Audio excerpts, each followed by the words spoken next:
Ada sebuah paradoks yang akhir-akhir ini terlihat makin menguat di ruang publik.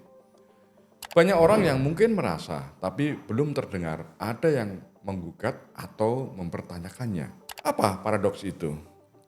Jadi begini teman-teman, ada beberapa orang yang menganggap bahwa media di zaman sekarang itu terasa begitu cerewet pada tokoh atau pejabat yang sedang bekerja. Kwek terus gitu. Tapi anehnya media itu seperti bungkam, sunyi terhadap mereka yang diam dan tidak berbuat apa-apa. Laksana hujan deras yang justru mengguyur ladang yang sedang ditanami, kritik demi kritik media seolah jatuh pada pejabat yang sedang aktif bergerak. Sementara pejabat atau tokoh yang tidur di gubuk kekuasaan justru tak tersentuh setitik pun gerimis. Menarik ya. Mengapa ini bisa terjadi? Mengapa terjadi paradoks di media? Kita bahas setelah ini. Mari kita mulai dengan gambaran suatu pagi. Setiap hari selepas subuh ada seorang gubernur yang tak perlu kita sebut namanya ya, karena teman-teman pasti tahu. Pejabat itu sudah keluar dari rumah dinas setelah subuh.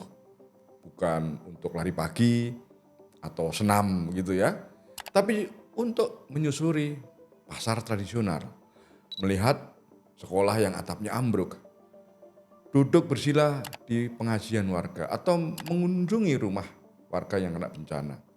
Bajunya sederhana, kadang pangsi putih, ditemani satu ajudan dan sepotong semangat yang tidak tercantum di daftar APBD. Tapi coba lihat kita di kolom opini, lihat komentar warganet, dan bacalah judul-judul berita daring.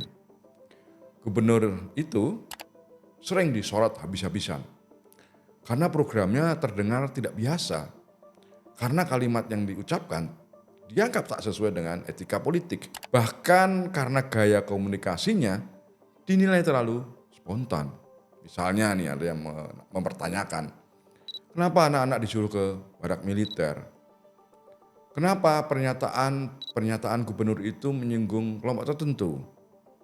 Kenapa gaya komunikasinya seperti influencer, bukan pejabat negara? Dan banyak komentar lainnya.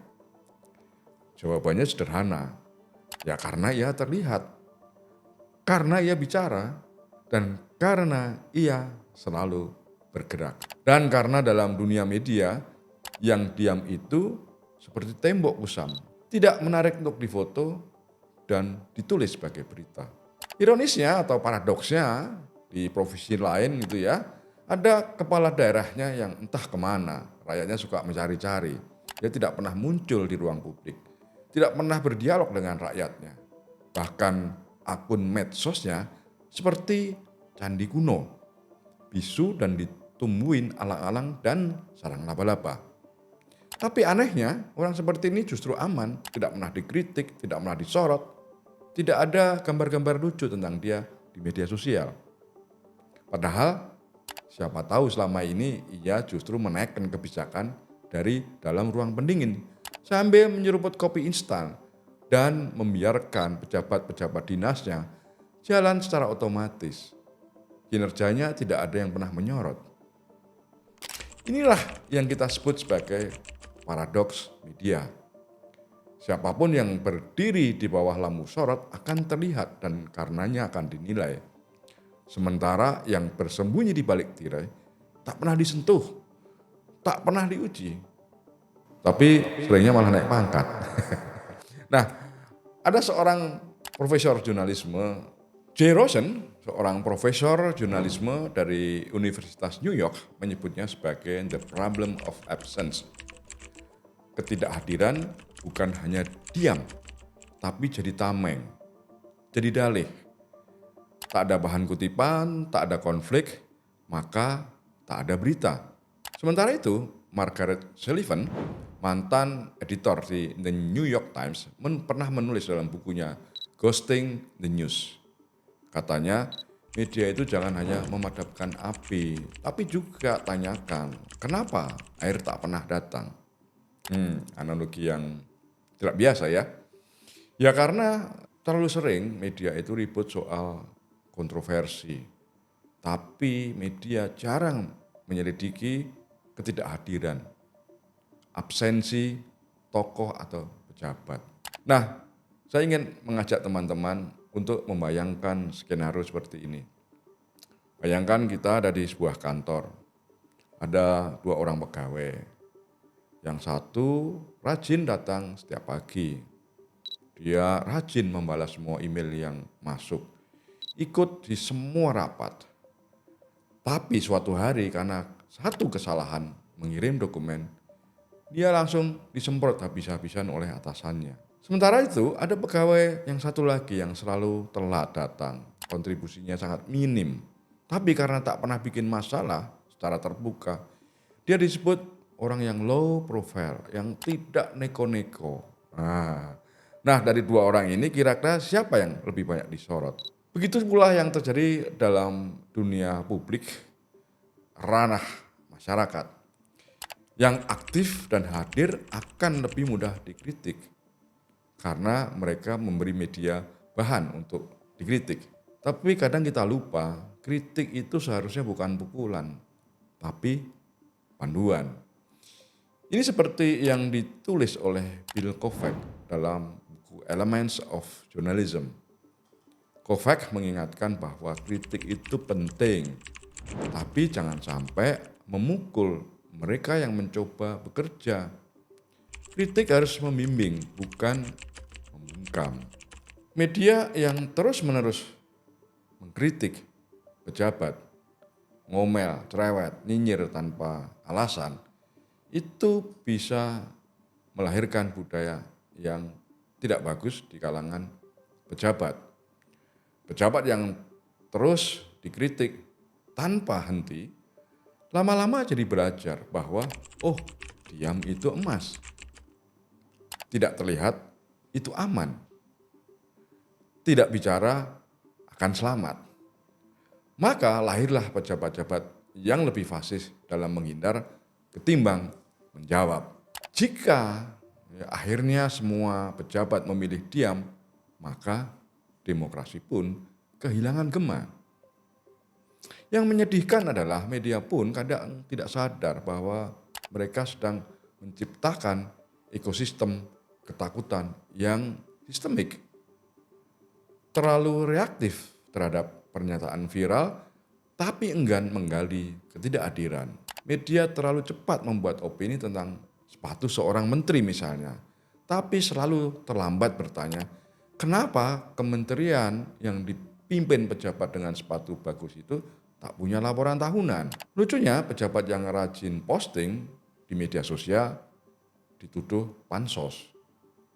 Yang dibilang stabil justru pejabat yang diam di medsos. Yang turun langsung ke warga dibilang pencitraan. Sementara yang di kantor terus-menerus dibilang duduk di Menara Gading. Jadi paradoks ini salah siapa? Apakah media yang belum jernih memisahkan mana yang benar-benar bekerja dan mana yang hanya kebanyakan gaya? Para jurnalis tentu saja punya dalih bahwa pejabat yang diam, yang tidak hadir, yang absen itu tidak punya nilai berita atau news value. Masalahnya, jurnalisme itu bukan cuma soal value, tapi juga tentang ruang-ruang yang kosong, yang sepi, yang tidak pernah diperhatikan oleh media. Padahal ruang kosong juga layak diberitakan, karena ruang kosong bisa berisi pengabaian, bisa menyimpan korupsi dalam diam, atau sekedar ketidaktahuan secara massal. Mari coba kita lihat data. Berapa kepala daerah yang tidak punya kanal informasi publik? Berapa banyak pejabat eselon yang tak pernah muncul di ruang publik? Berapa kementerian, pemerintahan daerah atau kabupaten yang punya laporan evaluasi yang mudah diakses oleh publik? Tapi kenapa semua itu tidak ditulis oleh media? Ini bukan soal keinginan kita untuk membela pejabat. Ini soal bagaimana kita menilai kerja. Bukan sekedar siapa yang sedang ramai dibahas, tapi mestinya juga membahas siapa yang tidak pernah hadir di masyarakat. Diam itu bukan selalu tenang. Diam justru bisa jadi tanda bahwa seseorang tidak bekerja. Oleh karena itu, saya mengajak teman-teman yang masih aktif di media untuk memperluas lensa. Mari kita jangan hanya fokus pada kerja, pernyataan yang sensasional, tapi juga fokus pada kekosongan secara struktural. Jangan hanya mengejar yang kebisingan, kegaduhan, tapi juga menyelami kesunyian yang memang disengaja dilakukan oleh seseorang. Kritik tetap penting, tapi kritik yang adil, yang membimbing, yang mempersilahkan ruang perbaikan, itu yang dibutuhkan oleh masyarakat. Kepada para pejabat yang diam-diam saja, jangan merasa nyaman. Karena masyarakat akan terus mencari suara yang hilang. Bahkan dari balik tirai yang tertutup rapat. Saya ingin mengajak kita semua teman-teman untuk berpikir ulang. Bukan untuk menyalahkan, tapi untuk melihat lebih dalam. Agar yang terang tak selalu disalahkan. Dan yang gelap janganlah diabaikan atau dilupakan. Akhir kata, jangan diam, jangan hanya terpukau oleh yang ramai. Dengarkan juga orang-orang yang tak bersuara. Salam jernih dan tajam, Tabik.